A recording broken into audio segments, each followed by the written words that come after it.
ഷാബു പ്രസാദ് മടിയിൽ കാനുമില്ല. എനിക്ക് എന്തിനാ പേടിക്കേണ്ട ആവശ്യം? എന്താ ഞാൻ കോടതി വിധി കാണിച്ചു തരാം. ഞാൻ ഇതില് ഡിഫമേഷൻ കേസ് കൊടുക്കാൻ തീരുമാനിച്ചിട്ടുണ്ട്. തെറ്റായ വാർത്ത കൊടുത്ത മീഡിയ വൺ ചാനലിനെതിരായിട്ട് ഞാൻ കോടതി അലക്ഷ്യത്തിന് കേസ് കൊടുക്കാൻ പോവാ.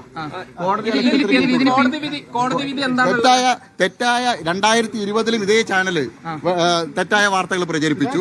2015 അന്നത്തെ മീഡിയ വണ്ണിന്റെ അന്ന് ഇവിടെ റിപ്പോർട്ടറായിരുന്ന ആള് ഇന്ന് കൊച്ചി ബ്യൂറോയിലുണ്ട്. അദ്ദേഹത്തിന് അറിയാലോ കേസ്. അപ്പൊ തെറ്റായ വാർത്തകൾ കൊടുത്താൽ ഒരു കഴമ്പൂല്ല. എനിക്ക് പേടിയില്ലല്ലോ.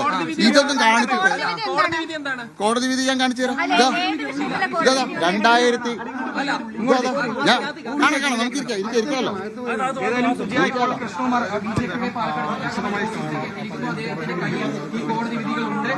അദ്ദേഹം ഇതിനുശേഷം ഈ കാര്യങ്ങൾ വിശദീകരിക്കാമെന്നാണ് അറിയിക്കുകയും ചെയ്തിട്ടുള്ളത്. ഇപ്പോൾ അദ്ദേഹം ഈ BJP ജില്ലാ കമ്മിറ്റി ഓഫീസിന്റെ ഈ മീഡിയ ബ്രീഫിംഗ് നടക്കുന്ന മീഡിയ റൂമിലേക്ക് എത്തിയിരിക്കുന്നു. അല്പസമയത്തിനെതിരെ ഇതുമായി ബന്ധപ്പെട്ട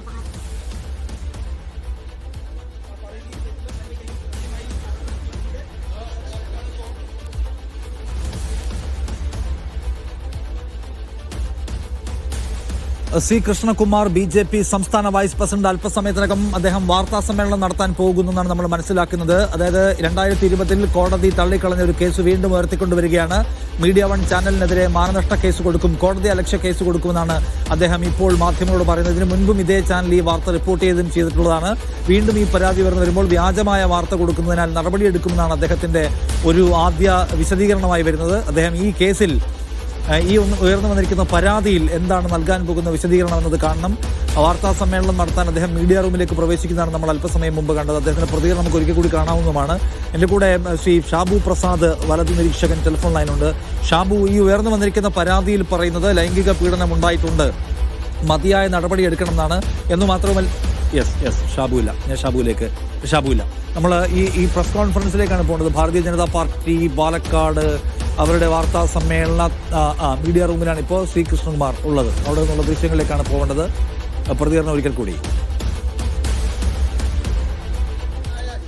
2020 ഇതേ ചാനല് തെറ്റായ വാർത്തകൾ പ്രചരിപ്പിച്ചു. 2015 അന്ന് ഇവിടെ റിപ്പോർട്ടറായിരുന്ന ആള് ഇന്ന് കൊച്ചി ബ്യൂറോയിലുണ്ട്. അദ്ദേഹത്തിന് അറിയാലോ കേസ്. അപ്പൊ തെറ്റായ വാർത്തകൾ കൊടുത്താൽ ഒരു കഴമ്പൂല്ല. എനിക്ക് പേടിയില്ലല്ലോ. ഇതൊന്നും കാണിച്ചിട്ട് കോടതി വിധി ഞാൻ കാണിച്ചു തരാം. 2000 കാണാം. നമുക്ക് ഇരിക്കാമല്ലോ.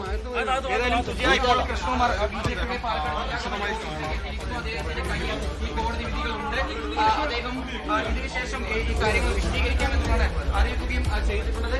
ഇപ്പോൾ അദ്ദേഹം ഈ BJP ജില്ലാ കമ്മിറ്റി ഓഫീസിന്റെ ഈ മീഡിയ ബ്രീഫിംഗ് നടക്കുന്ന മീഡിയ റൂമിലേക്ക്